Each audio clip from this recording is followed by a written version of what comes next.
Simon raised an interesting point about news. Certainly we care about certain categories of data and their freshness. News, sport, maybe some other categories. Do we care about this across the board? Is it equally, I mean, Dave, you made reference to the home services, the trades. Is this something that has equal application across categories, or is it only in selected categories that this is going to be relevant to end users? Well, I think first of all, it's not right to say that local search sites like Qype and TrustedPlaces and Brownbook don't have any of that sort of local, immediacy and currency, because we're all doing a bunch of stuff with recent reviews, recently added businesses, recently updated businesses. You can just follow the feeds right there on the homepage on most of these sites. Then certainly in Brownbook we're doing some stuff in our search algorithms such that businesses which have been recently touched either by reviewers or by the business owner tend to float more to the top. So businesses that are not maintained by the business owner or are not reviewed tend to kind of sink slightly more in the search results. So I don't think it's right to say that we're not paying attention to that. But as to your question about this suiting some categories, I think the example of news is absolutely fantastic. Or if there's a particular topic that I'm interested in finding out, then I use hashtags in Twitter. But I think it doesn't necessarily apply across the board. Sure, we want search to be faster and we want the results to be more current, but that's not a polarization between old style search and this new amazing thing we're raising up here called real-time search. It's not a polarization, it's just a continuum of the same line. We want stuff to be faster, and it doesn't apply right across the board. It does not, or it does? It does not. I really don't believe that it does. I mean, you've got issues of some services that I require are not time sensitive. Then there's the question that local doesn't mean the same thing to everybody. If you take, for example, somebody that lives in the heart of London, I suspect that a lot of their life goes on pretty close to their home. So somebody earlier was talking about your home location, and that was quite important. But you know, I live out in the suburbs, and I've got life that goes on down in Winchester in Hampshire. I've got stuff in London, I've got stuff on the South Coast. And when I'm using my Android phone to search for something, the fact that I'm sitting here today in the Mall, I reckon that 95% of the time my actual location is not relevant to me. Now, I think we've got to be careful of taking the straw poll of one and saying that I'm the model for everybody else. But it's important to recognize that different types of content, different scenarios, different types of people, this will be more or less relevant for all of those variables. So freshness is important at a local level, but maybe not necessarily real-time search to that extent. I don't think that's what I'm saying. I'm not sure I follow your question. I'm not saying that freshness is always relevant at a local level and not at a wider level. I just believe they're independent variables that will apply to a greater or lesser extent in some circumstances compared to others. Mm-hmm. Not everything. I don't need everything right now, right here, and the recommendations of my friends. I mean, I have a really wide range of friends in my sort of network and ecosystem. I do a lot of snowboarding, I do a lot of wakeboarding, and that has caused me to attract a whole bunch of friends that are 12, 13, 15, 16-year-old. The stuff that they talk about... You're the guy with the 5,000 friends? Is not... I don't have 5,000 friends, but you know, I do have this delineation between my LinkedIn, which I consider my professional network, and my Facebook, which really doesn't... It has very few people from my business life in my Facebook network. Now, the recommendations of the guys in my Facebook network are not relevant to me most of the time because they're all talking about going out and getting drunk at the weekend or what a bad hangover they've got today. It's not relevant to me, although I enjoy the conversation with them and the social aspects, but I don't need recommendations for them. I mean, really, it's for me, that's the situation for me.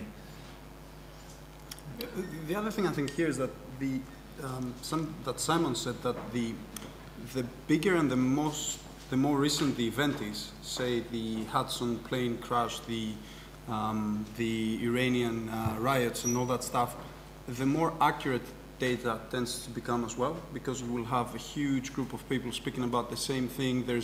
It's quite easy there to actually extract useful information. The further back in time you go, the messier the data becomes and the less value you can get from it. If you go back, for example, and search for again, try to find a plumber through your Facebook or Twitter feed or any kind of local information.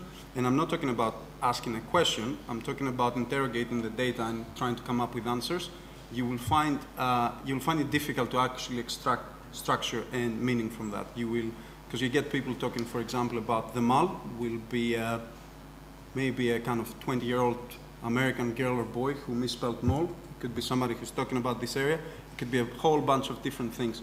So yeah, it definitely applies differently to the different subject matter I think you're looking at. I think quality is kind of an interesting point here. It'd be very easy within real-time search, particularly on Twitter or friend feed, to get sort of swept up in a wildfire of information that may not be true, be it a story about a death of a celebrity or swine flu or whatever.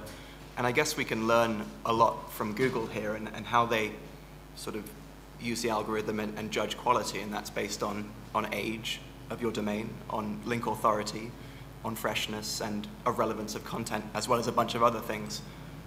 I think there's a real risk that we could just get this information overload, and that filters are very, very necessary in order to get the most out of that query. Just talk. Yeah, let's. We have a question also news, here. Good. Oh, of course, Bernie. Yeah, go on. No, make your comment and then we'll go real quick. News, yeah, granted, but let's bring it back to local search, and we think about often restaurants and services. Then, you know, finding that the the bar at the end of the road tonight when I'm in London has a special offer on, or some coupons. That is, that could be important to me. And if the information's pushed to me, then that could be quite useful. So this speaks to my point of being relevant for some people in certain places, for some services at some times. But, I don't know about you guys, but most of the time I'm not sitting there waiting for stuff to be pushed to me. I've got a lack of time in my life. I've got more things to do than I have time to do them. Well, you've got a family. We are further away in that graph that, it's in the beginning. So, the belief of marketeers that I might just respond when stuff is pushed to me just because my friends are doing it, it just might be a little overstated. I think we're all right. Are we? Look, man. No. I can be moving. Can I do this? Yeah. I think we're conflating two different concepts here. This is more of a comment or up for debate. You had your time up here. One is sort of real-time streaming.